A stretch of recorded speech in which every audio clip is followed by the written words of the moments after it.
Coming up on WUFT's First at 5, dozens of dogs seized from a Gainesville home. The investigation leading up to the raid. Plus, newly released data shows resuscitation rates throughout the state. How Alachua County weighs in.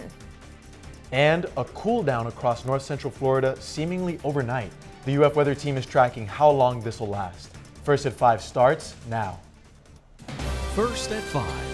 From the University of Florida's College of Journalism and Communications, you're watching WUFT News. We begin with breaking news happening right now. Cleanup and an investigation is underway after a Delta flight crashed while landing at Toronto Pearson International Airport.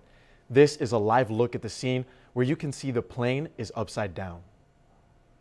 15 people are currently hospitalized, including 2 who had to be airlifted to Toronto trauma centers, and 1 child was taken to a children's hospital.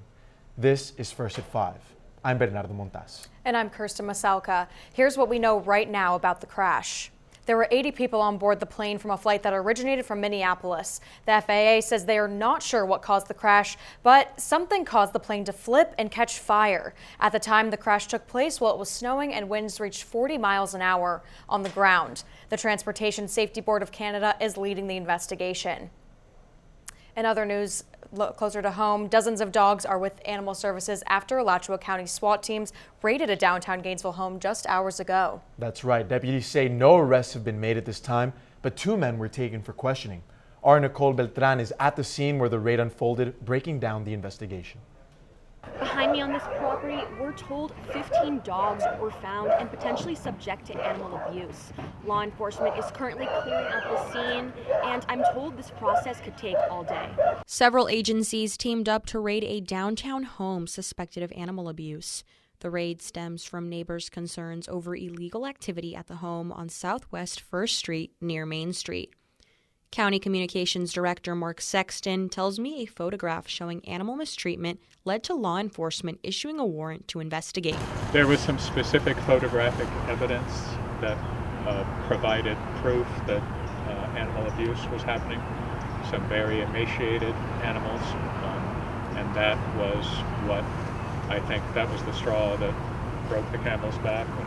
Although the raid currently has no arrests, 1 person was taken into custody for questioning. He is 54-year-old Christopher Thompson, who leases the property. The Alachua County resident has an extensive criminal background. In recent years, he has faced charges against marijuana possession, assault, and running from police. Because of the suspect's background and criminal history, that is why we involved the SWAT team. Thompson is facing questions from Gainesville Police Department detectives. And you can hear the dogs barking. They're getting rowdy. Sounds like they're nervous. It's a difficult situation. In Gainesville, Nicole Beltran, WUFT News. At the time of Nicole's report, investigators said they seized 15 dogs. But in the last hour, we were told they found 1 more now, bringing the total to 16. Taking a live look outside on this clear Monday morning, traffic is flowing smoothly as temperatures took a cooler turn seemingly overnight. UF meteorologist William Maxham is tracking the latest cool down and potential showers later this week. Yeah, it was in the 80s over the weekend and last week, now into the 60s, and that's where we were for highs today. But the skies, they are clear, so it looks nice, but it's chilly with winds still coming lightly out of the east. We're going to keep it cool all week. Yesterday's rains, they added up to about an inch of rain in most spots, and tonight, well, some areas of frost are possible. That's mainly in these interior counties where we're far away from the coast. Temperatures will be in the mid-30s there. Winter precipitation is moving across the center of the country. This big winter storm will be impacting us by midweek. Up until then, we're on the cool side, but we're actually going to warm up after a cool night tonight. Tomorrow is in the 70s before the rain begins on Wednesday. It's going to be quite a lot of rain. We're going to track how much rain we're going to get and where we're going to see some severe storms coming up in a few minutes. New data released from Alachua County shows its resuscitation rate is higher than the state and national averages. WUFT's Hayli Balgobin says this life-saving is due to the success of the country's fire rescue teams. Bringing the county back to life, Alachua County commends its fire departments for its resuscitation success rates. In attempts to increase those numbers, Gators CPR holds training classes for you to learn how to save a life. Every second counts. for every life saved. You okay? Hey, can you hear me? Can you hear me? Alachua County Sheriff Office deputies and Alachua County Fire Rescue paramedics combined efforts to save a life from a vehicle crash using CPR. Battalion Chief Jacob Fall says it's an intense but rewarding job. And it's always a good experience when you get to meet somebody that you responded to that was in cardiac arrest, and they're able to walk up to your station, or you're able to go back to their house and have a conversation with them, and the amount of gratitude that they have and the amount of pride that we can have in saving that person's life is hard to match. Alachua County exceeded the state and national resuscitation success rates. The state has a 27.6% rate. The national rate is 24.8%. Alachua County outperformed both with a 36.8% rate. Gator CPR instructor Ashmita Satish says first responders serve to protect. People can receive in-person online training and basic life support skills through Gator CPR. Being able to be skilled in CPR isn't just about, doing the compressions, the breaths and stuff like that, but it's also about your own ability to be confident in a scenario. They are the #1 rated CPR and BLS training center in Gainesville, Ocala, and the surrounding areas, offering CNA exam prep and level 2 background checks. They both say the next step in increasing resuscitation rates is the expansion of automated external defibrillators, a medical device that sends electrical shocks when an irregular heartbeat is detected. Live in the studio, Hayli Balgobin, WUFT News. A 53-year-old man from Summerfield is dead after a car crash on Saturday. Troopers say he tried making a left turn on U.S. Highway 301 near the post office when a car hit him. His car collided with a tree that fell on top of him. He was pronounced dead at the scene. A man is behind bars in Ocala, charged with 20 counts of child pornography. Police officers say they arrested 38-year-old James Michael McLeroy after finding multiple files of explicit material on his phone and computer. Officers searched McLeroy's home after receiving a tip from the National Center of Missing and Exploited Children. He was arrested last Wednesday. A new service from RTS is offering free transportation to clinic visits, health screenings, and community resources for some neighbors in East Gainesville. The city is hoping to remove barriers to care for passengers who can't walk to an RTS bus stop or need additional support to reach their destinations reliably and affordably. Mobility on Demand shuttles will go door to door and include services to the places on your screen. The Mobility on Demand service runs on weekdays from 5:30 to 8:30 a.m. and rides can be scheduled through the RTS app or over the phone.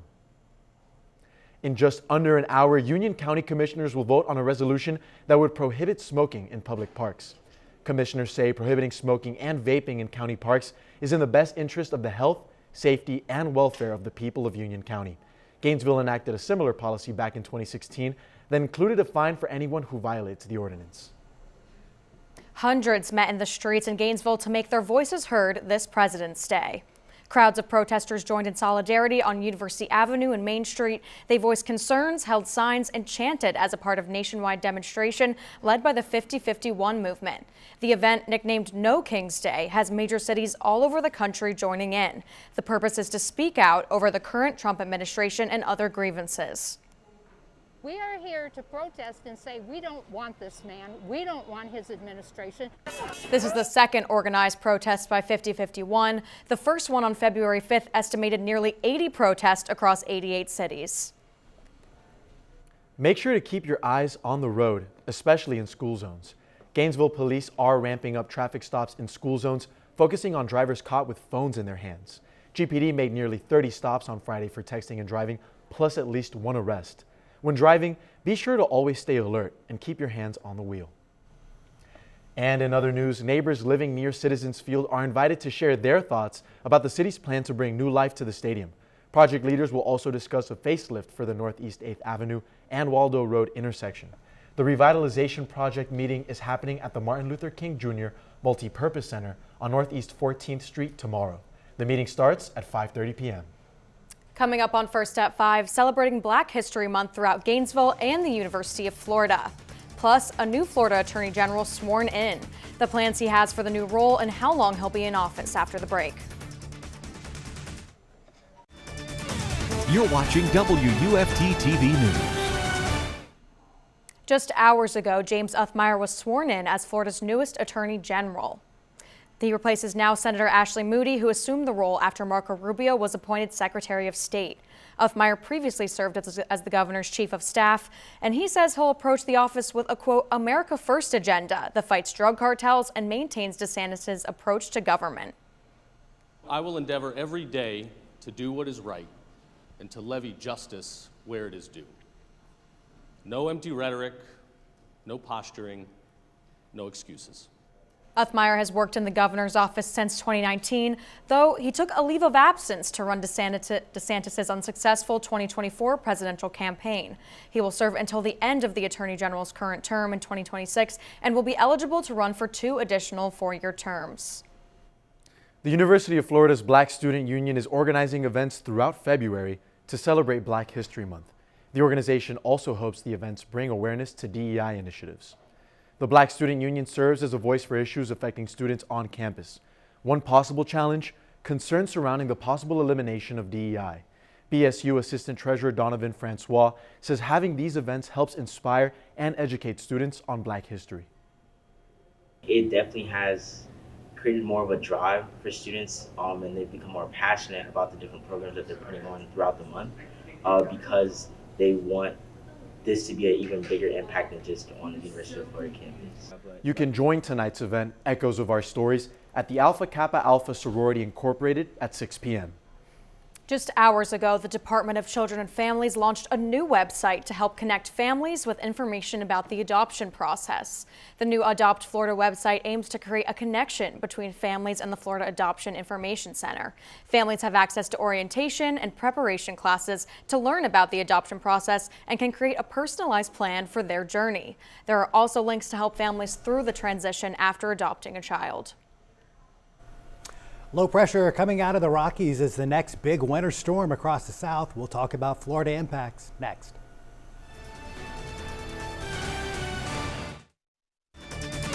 You're watching WUFT-TV News. And taking a live look outside, those skies are still clear and traffic is still flowing smoothly. And guys, I don't know about you all, but I've personally really enjoyed the weather this President's Day. Absolutely. It's beautiful today, but this weekend we got a lot of rain, which is unfortunate for those who are taking the long weekend to celebrate. Chip, could you tell us, is this weather going to continue? Kind of. We're going to keep it kind of cool this week, but there are a lot of changes coming from day to day. Let's look outside right now. We do have that deep blue sky. Temperatures, they're much cooler than they were last week. We were into the 80s pretty much every day last week. We're into the 60s today, and we'll warm up briefly tomorrow, but this week is going to stay on the cool side. Looking out west, that's where our next system is coming from, but no clouds out there now. We have a quiet stretch into tomorrow. Currently, it's 59 Palaca, 61 Stark, 63 High Springs tonight. Temperature is going to get down into the mid-30s in Stark, and we do have the potential for some frost developing here. We do have a frost advisory that includes Gilchrist County, Union County, and as well as Columbia County and Suwannee County. Basically just a little frost overnight tonight. No big deal. Tomorrow will be into the 70s. Big story this week is the big dive in the jet stream. This polar plunge is working in conjunction with the the southern jet. We'll see a winter storm developing here and strengthening very quickly. The next 24 hours, here's how it should play out. We got low pressure here, snow already coming down to parts of Nebraska, but as we get into the daytime hours tomorrow, as that low pressure approaches the coast, severe weather will be a concern along the Gulf Coast. We have a low level risk in southern New Orleans. By the evening today, we'll see low pressure kind of moving through and closing in on the coast. This is 11 o'clock tomorrow evening. Very heavy rain coming down here across southern Louisiana in conjunction with those storms further north. It's snowing in Arkansas and Mississippi, but it's all rain for us, and it'll get started pretty early on Wednesday. This is 8 o'clock in the morning. Heavy rain just beginning, and we're looking at rain pretty much through the entire day, even through most of the evening. 10 o'clock, this is still a pretty rainy looking picture here. Skies will start to clear out into our Thursday, but behind those showers, it's going to be a significant drop in temperatures, or at least a sustained effort in keeping things cool through the weekend. Wednesday, we'll see quite a bit of rain, though. I think we'll see anywhere between a ½ inch to a little over an inch in most spots. That's a good soaking, something we haven't seen in a while. Check out those temperatures, though, behind the showers Wednesday. It's only going to be into the 50s to wrap up the work week. The weekend, well, there are a few showers coming our way, but the warm up, it is slow. Temperatures creep back into the 60s over the weekend and into the upper 60s into next week. But this weekend, not totally dry. We'll see a few showers Sunday. Coming up in sports, men's basketball earns their highest ranking in over a decade. And we'll revisit Gator women's basketball's electric win over Mississippi State. All after the break. You're watching WUFT-TV News. Welcome to sports. I'm Issa Rivera. Let's get right into it with Gator men's basketball, who moved up to number 2 in the latest AP poll Monday after beating South Carolina. The game Saturday was highlighted by center Micah Hanlogton's return to the court since suffering a broken leg almost a year ago. At halftime, the team was only up by 4 points against a South Carolina side with no SEC wins. But it didn't take long for the Gators to find their groove and thrash the Gamecocks 88-67. Todd Golden says the key to his team's success is not being selfish. The main thing, we talked about this with the team after the game, is that we have to remain unselfish. You know, I think that's going to be the biggest key to our success the rest of the way. It's going to be a different guy every night. Some guys aren't going to be playing as much as they want every night, and we just can't allow that to affect us big picture-wise in terms of our goals. And if we can continue to channel that, our team's been incredibly unselfish this year. The Gators now have 6 regular season games left. Next game is tomorrow at home versus Oklahoma. The Gator women's basketball team also lit up the O'Connell Center with their electric win over Mississippi State on Sunday afternoon. With less than 5 minutes left in the game, the Gators were actually down by 9 points. They start to make up for it right here with a great layup from Layla Reynolds to start to shrink that gap. And next thing you know, they're only down by 4 after Rashia Kyle does her thing in the paint with a nice right-handed finish right here. Soon enough, there's just over 10 seconds left in the game with both teams at 66 apiece. Mississippi State looking for a game winner without any luck. It's rejected by Rashia Kyle, and it's going to end up going to the final seconds to decide the winner. For nice echo, Warren for the win! Roll down at the buzzer! And just like that, your senior wins it for you at the top of the key. Florida had 4 players hit double digits in scoring: Liv McGill, Rashia Kyle, Jariah Warren, and Layla Reynolds. Florida also forced their second highest amount of turnovers of the season with 26 of them. This win makes Florida now 7-0 when holding their opponents to 69 points or less this season. Head coach Kelly Rae Finley was not surprised by Warren's buzzer beater. I've seen her take millions of shots from that spot at that speed, and she was able, that's her shooting rhythm. When I saw it take a soft bounce, I said, oh my God, this is about to take a backward bounce, because that's just what her shot does. That's what her ball does. That was a moment that Jariah's earned. Next up, the Gators travel to Texas to take on Texas A&M on Thursday. Moving over to the Diamond, Gators baseball stays ranked at 10th in the nation after an opening weekend series sweep over Air Force. All 3 starting pitchers for Florida recorded their career high in strikeouts. Liam Peterson, Jake Clemente, Pierce Coppola combined for 31 strikeouts against 2 walks in 17 innings. Meanwhile, Brody Dene homered in all 3 games, earning him SEC Player of the Week. Florida ended the series Saturday afternoon with a run rule victory 11-1. Across the street, softball was competing in the Bubbly Invitational, the women continuing their hot start to the season.